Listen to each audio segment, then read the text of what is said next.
ఆలయాల ఆత్మగౌరవాన్ని నిలపడం కోసం ఆత్మవిశ్వాసంతో దీక్షా కంకణబద్ధులై సంఘటితమై ఒక సైన్యంగా తరలివచ్చిన లక్షలాది హిందూ జన బంధు సందోహానికి 100 కోట్ల వందనాలు అర్పిస్తున్నాను. సమకాలీన సమాజంలో చలనచిత్రం అనేది కళా ప్రదర్శనకి ఒక ముఖద్వారంగా మారింది.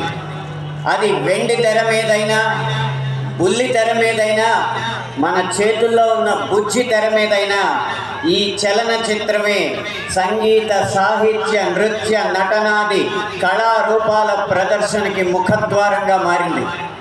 అయితే వచ్చిన చిక్కల్లా ఏంటంటే చలనచిత్రం, సినిమా అనేది ఒక వ్యాపారాత్మకమైన కళాత్మకమైన వ్యాపారం. వ్యాపారానికి కళాత్మకతని, కళాత్మకకి వ్యాపారాన్ని జోడించే క్రమంలో